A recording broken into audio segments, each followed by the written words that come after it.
মাৰ্ঘেৰিটাৰ হিলভিউস্থিত চুকাফাৰ আবক্ষ প্ৰতিমূৰ্তি নিশা কোনো দুষ্কৃতিকাৰীয়ে ভাঙি পেলোৱা কাৰ্যক লৈ মাৰ্ঘেৰিটাত সৃষ্টি হৈছে তীব্ৰ প্ৰতিক্ৰিয়াৰ। দুষ্কৃতিকাৰীৰ এই কাৰ্যক তীব্ৰ গৰিহণা চাওলুং চুকাফা প্ৰতিমূৰ্তি পৰিচালনা সমিতিৰ লগতে টাই আহোম জনগোষ্ঠীয় দল সংগঠনৰ। দুষ্কৃতিকাৰীয়ে পূৰ্বপুৰুষৰ স্বাভিমানত আঘাত সনা কাৰ্যক কোনোপধ্যে মানি লোৱা নহ'ব বুলি হুংকাৰ প্ৰদান কৰিছে জনগোষ্ঠীটোৰ নেতৃবৰ্গই।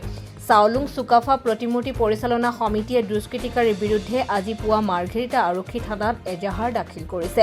পৰিচালনা সমিতিয়ে চাওলুং চুকাফা প্ৰতিমূৰ্তি সুৰক্ষাৰ ক্ষেত্ৰত বিহিত পদক্ষেপ গ্ৰহণ কৰিবৰ বাবে মাৰ্ঘেৰিটাৰ বিধায়ক ভাস্কৰ শৰ্মাকো স্মাৰক পত্ৰ প্ৰদান কৰে। এই দুষ্কাৰ্যৰ লগত জড়িত ব্যক্তিক অতি শীঘ্ৰে কৰায়ত্ব কৰি শাস্তি বিহিবলৈ দাবী জনাইছে টাই আহোম জনগোষ্ঠীয় দল সংগঠনসমূহৰ নেতৃত্বই। চনত মাৰ্ঘেৰিটা সমষ্টিৰ সন্মানীয় বিধায়ক ডাঙৰীয়াক আমি বৰ অসম গঢ়োতা চাওলুং চুকাফাৰ পূৰ্ণাংগ প্ৰতিমূৰ্তি এটা মাৰ্ঘেৰিটা মাছমৰীয়াত প্ৰতিষ্ঠা কৰিবৰ বাবে আমি স্থাপন কৰিবৰ বাবে আমি অনুৰোধ জনাইছিলোঁ আৰু তেখেতে আমাৰ অনুৰোধ ৰক্ষা কৰি ইকো পাৰ্কত মাৰ্ঘেৰিটাত যি ইকো পাৰ্কখন স্থাপন হৈছিলে তাত এটা পূৰ্ণাংগ প্ৰতিমূৰ্তি চুকাফা পূৰ্ণাংগ প্ৰতিমূৰ্তি ইয়াত স্থাপন কৰিছিলে।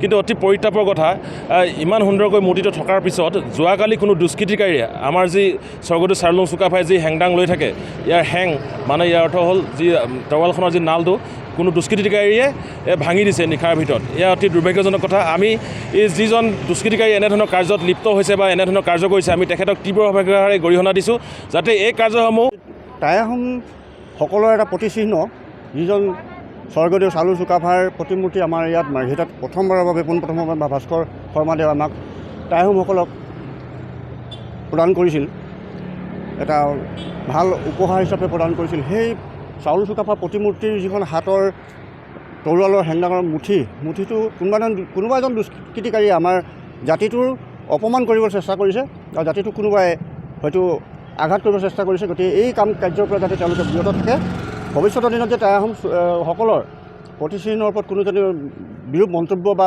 বেয়া কোনো চিন্তা নকৰে তাৰ ওপৰত আহ্বান জনাইছোঁ।